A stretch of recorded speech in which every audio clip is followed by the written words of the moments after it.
Have you ever felt watched over? Not in a dramatic Hollywood kind of way, but in those quiet, unguarded moments when someone passes by and lingers just a second too long, when a friend brings you coffee just the way you like it, when someone remembers the smallest detail you mentioned months ago, and they smile as if it always mattered. You didn't ask, you didn't expect it, but it happened, and it stayed with you. What if that was love?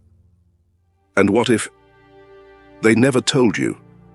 We often grow up believing that love announces itself like a thunderstorm, loud, passionate, unstoppable. But in truth, some of the deepest forms of love come dressed in silence. Carl Jung, the great depth psychologist, once suggested that what we repress the most often holds the most meaning. And in love, repression doesn't always mean absence. Sometimes it's presence, so overwhelming that the person has no idea how to carry it without breaking. They hide it, they smile it away. They pull back right when you reach forward. They tease, they act distant, they pretend it's nothing. And yet, every action is dripping with meaning. Real love is not always loud. Sometimes it's found in the small things, in the way they copy your habits without noticing, in how their gaze softens when they think you're not looking, in how they listen to you. Not to reply, but to understand.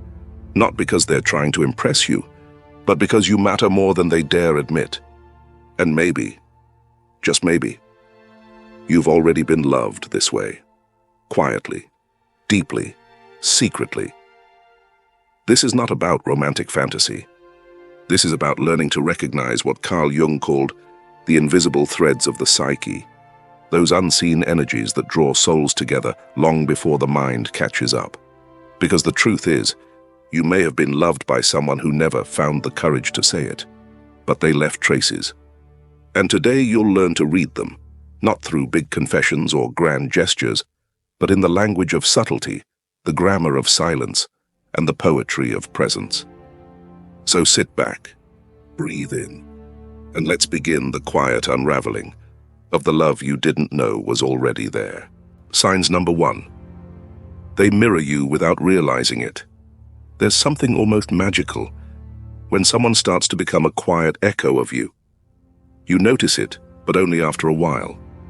They start using words you say often, your little turns of phrase, pauses between thoughts, even the way you shrug when you're unsure, or laugh quietly when something's just beautifully odd. They begin picking up your favorite songs, developing a taste for that strange herbal tea you once joked about, asking about books you love. Not because they're curious about literature, but because they're curious about you. At first, it feels coincidental, but over time you realize they aren't copying you to impress. They're absorbing you. Carl Jung once said, "The meeting of two personalities is like the contact of two chemical substances.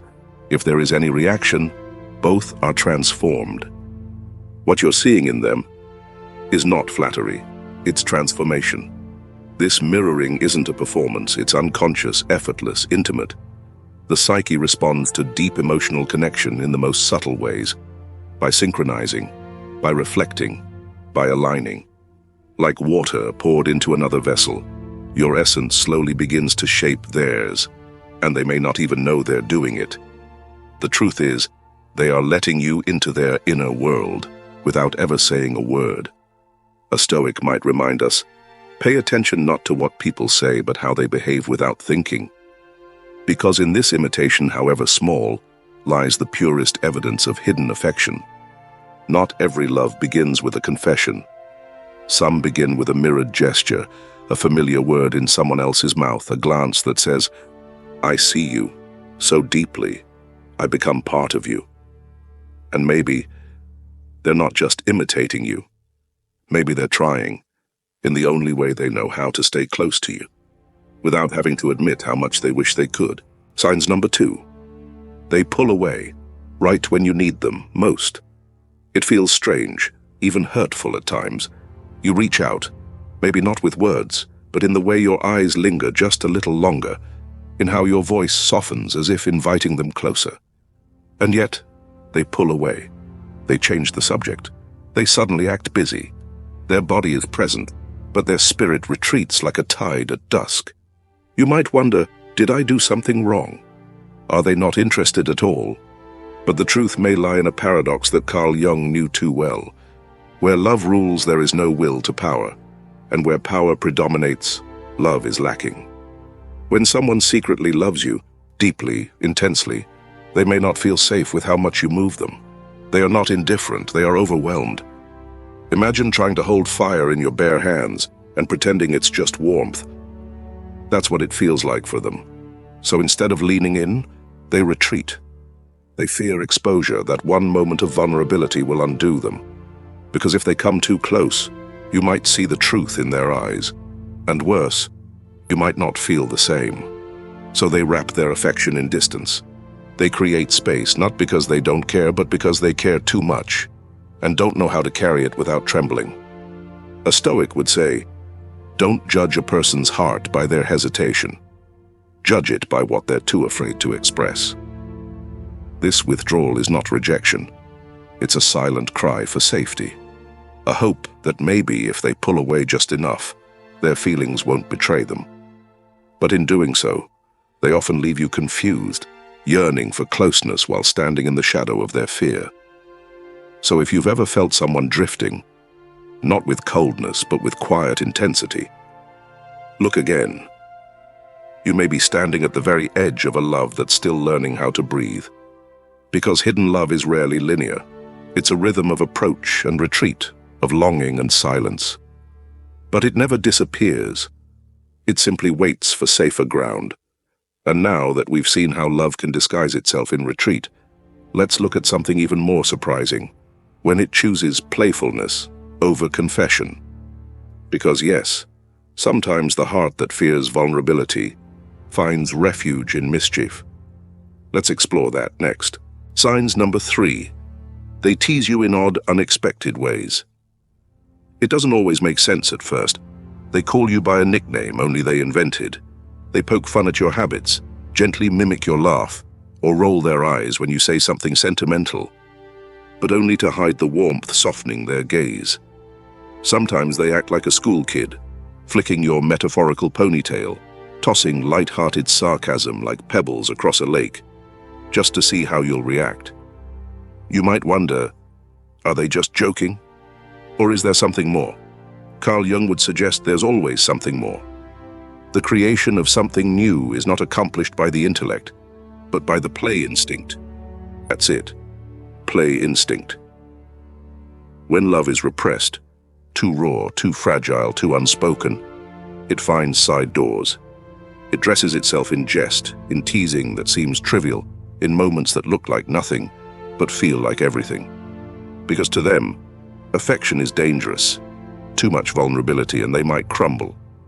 So they wrap their tenderness in humor, like a child offering a gift inside a paper airplane. They may not know how to say, I care about you, you move me, you matter. But they'll find a way to be near. They'll create reasons to interact, however silly, however ridiculous. Let me poke fun at you so I can stay close, without having to confess what's actually stirring in me. This kind of teasing isn't mocking. It's not about dominance or cruelty. It's gentle, attentive, strangely specific, like someone noticing every quirk of yours and turning them into a secret language only you two speak. It's their way of saying, you make me feel alive and I don't know how to handle that. And if you look closely, you'll see it's not just humor. It's contact. It's them reaching out, not with confessions, but with laughter. A Stoic might gently remind, even in jest there is truth, especially in jest. So if someone is always playfully challenging you, gently teasing you in ways no one else dares, don't dismiss it too quickly. You may be witnessing a love that's still finding the courage to step out of hiding, because when love cannot speak, it tickles, it jokes, it flirts from a distance, hoping you'll feel the sincerity behind the silliness.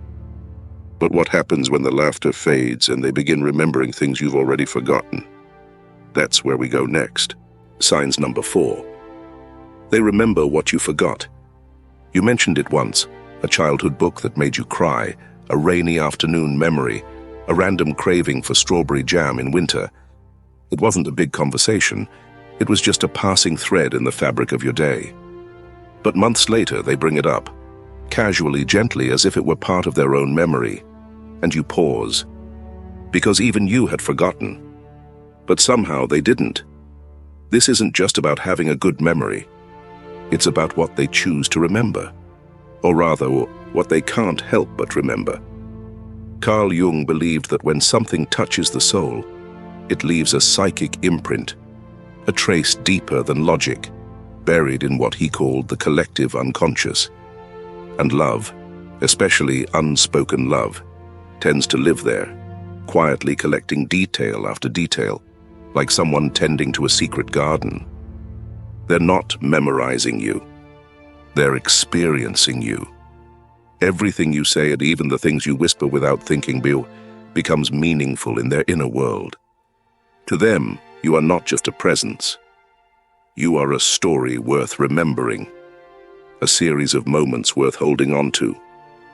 While others forget, they recall. While others gloss over, they store away. Not because they're trying to win your affection, but because they're already deep in it. A Stoic might say, "We remember best what stirs the soul. What we love we carry, not with effort but with ease." So when they recall that you don't like loud places, that you once said you sleep better near the sound of rain, that your favorite color isn't blue but stormy gray, it's not an accident. It's affection encoded in attention. They are telling you without saying the words, "I listen when you speak, even when you don't think it matters," because to them, every tiny piece of you matters, even the forgotten pieces. And if someone loves you in silence, their mind will collect you like sea glass, softened by time, but never discarded. So next time someone recalls something you barely remember sharing, don't laugh it off. Ask yourself instead, what kind of heart listens like that? And why are you so unforgettable to them? Because love doesn't just speak. Sometimes it remembers, and sometimes it watches you, in the quietest moments, when you don't even know eyes are on you. Let's look deeper into that next. Signs number 5. They watch you when you're not looking. There's a moment, quiet, almost invisible, when you're laughing with someone else, or stirring your coffee absent-mindedly, or simply staring out the window, lost in thought, and they're watching you. Not the way strangers stare, not the casual glance of curiosity, but with a kind of reverence, as if you're a poem they've been reading for years and still haven't reached the last line. They don't do it when you're watching. In fact, if you turn and catch their gaze, they'll look away too quickly, a little startled, a little embarrassed, as if you just walked in on a secret they've been keeping from even themselves. Carl Jung believed that the unconscious often reveals itself through gestures we don't control, a glance, a sigh, a subtle shift of energy, and nothing reveals the soul quite like a gaze that lingers when it doesn't need to. When someone loves you in silence, they become students of your existence. They study how your eyes change when you're excited. They notice how you touch your wrist when you're anxious. They memorize the little habits that even you forget you have. They don't do this to invade. They do it to understand, to hold you close, even if only from afar. A Stoic might say, true attention is not forced. It arises from value. And that's the truth of it. They value you, not because they want anything from you, but because your presence awakens something tender, something sacred. And so, they look, not to consume, but to feel close to what they cannot name. You are not a mystery they want to solve. You are a presence they wish to remain near. Watching you becomes their silent devotion, a way to love without asking, a way to be with you without disturbing the moment. And if you've ever felt eyes on you in the in-between, in the unnoticed spaces of your day, maybe you weren't imagining it. Maybe someone was there, loving you in stillness, in distance, in the only way they felt safe. Because what the voice cannot say, the eyes will whisper. But love is not just in what they see. It's also in how deeply they hear you. And next, we'll uncover the kind of listening that doesn't just hear your words, but your silences too. Signs number 6, they listen with their heart, not just their ears. Some people hear you, but some feel you. You're talking, perhaps about something simple, a rough day, a memory, a fleeting frustration. To the outside world, it's nothing remarkable. But they're listening as if your voice is a secret code only they can decode. They lean in, not physically but emotionally. Their eyes soften, their body stills, and somehow you feel more understood in their silence than in all the noise of others' advice. Carl Jung wrote, "Loneliness does not come from having no people around, but from being unable to communicate the things that seem important." But when someone truly loves you in secret, they hear the things you don't even know you're trying to say. They catch the crack in your voice when you say, "I'm fine." They notice when your laughter is just a mask, when your stories are covering wounds, and they remember not only what you told them, but what you couldn't. This is not ordinary listening. This is attunement. Like a musician tuning in to the subtle shift in a single string, they hear the dissonance inside you and offer quiet harmony in return. A Stoic might say, to listen without judgment, to hold another's truth without the need to fix it, is the highest form of presence. They don't interrupt. They don't rush to reassure. They simply remain with you, for you, within the space your heart needed but didn't dare ask for. And perhaps most beautiful of all, they remember not just facts, but emotional textures. They recall what made you nervous before a job interview, or how you look down when you're holding back tears. They adjust their tone when they know you're fragile. They become fluent in your unspoken language. Because when love is silent, listening becomes its voice. So if you've ever found yourself wondering how someone knew just what to say, or when to say nothing at all, you may have already been heard by someone who loves you more than they dare admit. But what happens when this quiet affection begins to change the way they act, only around you? Let's explore what it means when someone behaves differently, nervously, tenderly, protectively, just for you. Because love doesn't just listen, it transforms. Signs number 7, they act differently around you. There's something off, but not in a bad way.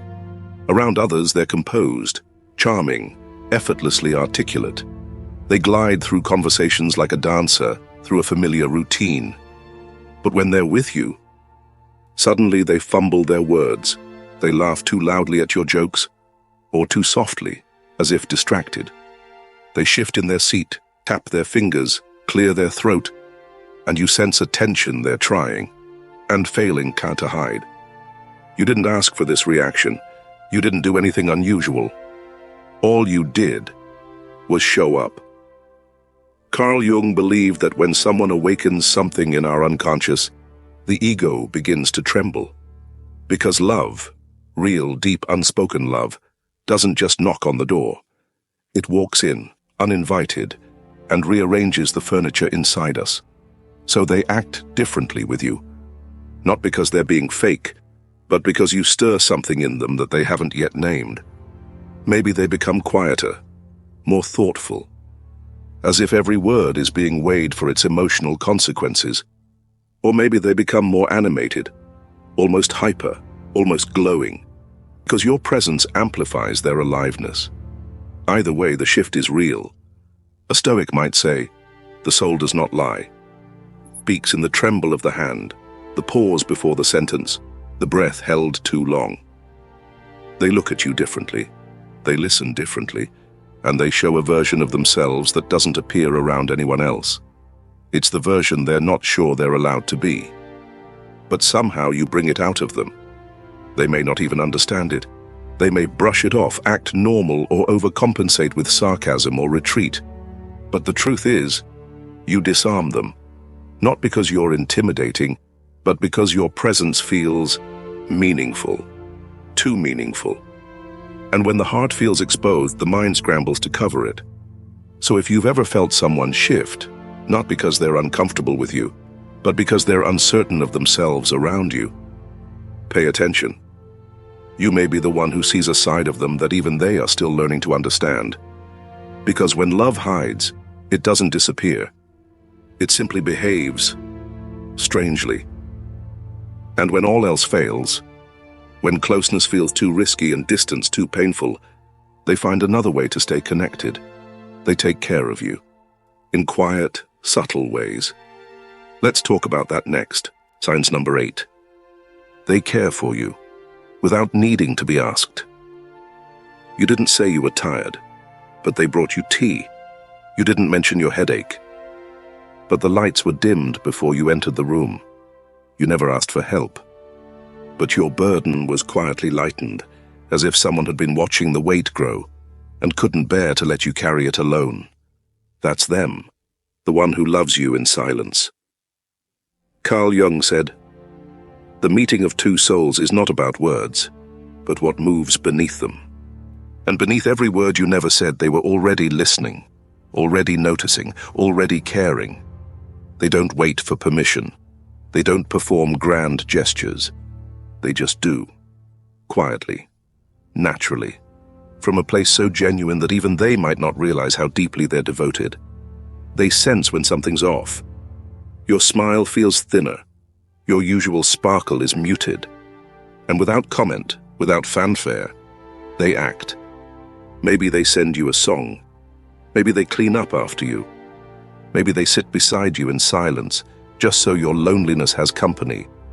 This is the kind of love that Stoics would admire, not because it is fiery or dramatic, but because it is steadfast, free of demand, anchored in virtue. To care without clinging, love without control, that is the rarest form of strength. A Stoic's whisper. Their concern doesn't seek reward. They're not being nice to earn affection. They love you, so they take care of you, even if it's from a distance, even if you'll never notice. To them, your well-being is not just a preference. It's a priority, even if it costs them their comfort, even if it means staying in the shadows. And perhaps most touching of all, they'd never tell you.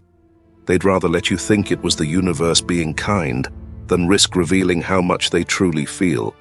Because some loves are not loud, they are not obvious, but they are there, in every small act that made your day a little easier, without you ever knowing why. So if someone has been silently making your world softer, pay attention. You may have been loved more deeply than words could carry. And now that we've seen the signs, the looks, the shifts, the gestures, quiet care, we come to the most important moment. What do you do when you realize someone has loved you in silence all along? Let's find out. In the final reflection, maybe now you're thinking back to someone who always sat near but never said much, to the one who remembered what everyone else forgot, to the person who made you feel safe, seen, softened, not with big declarations, not with fireworks, but with presence, with listening, with acts so gentle they were almost invisible, like leaves falling quietly in autumn, yet leaving the ground forever changed. And now you wonder, was that love? And if it was, why didn't they say it? Carl Jung reminds us, until you make the unconscious conscious, it will direct your life and you will call it fate. Sometimes love stays hidden, not because it is weak, but because it is too sacred to speak carelessly. Because the heart that feels too much often fears too much. It tiptoes instead of walking, whispers instead of shouting. It loves, but from the edges. And maybe now you see, you were loved in silence. In the look someone gave when you weren't watching. In the tea someone made without asking. In the joke that seemed silly, but was really a bridge they were trying to build toward you. We often overlook these forms of love because they don't fit the story we've been sold. We're taught to look for passion that roars, when perhaps the purest form of love simply stays, watches, remembers, listens, not to possess, but to protect. So if this video awakened a memory, a face, a name, Don't rush past it. Pause. Sit with it. Feel it, even if it comes with a little ache. Because knowing you've been loved, even if it was never spoken, is a gift. And maybe now, you'll begin to notice others too. The quiet ones, the listeners, the ones who always seem to care, more than they say. Maybe this time you'll recognize the love before it hides again. We'd love to hear your heart. Have you ever been loved in silence? Have you ever noticed these signs in someone else, or perhaps even in yourself? Tell us in the comments. Your story might help someone else realize they were never unloved, only loved quietly. And if this message touched you, share it. Someone out there might be holding a love they're too afraid to speak. And this might be the whisper they need. Thank you for being here, for listening not just with your ears, but with your heart. See you in the next video. And until then, pay attention, because love rarely shouts, but it always leaves a trace.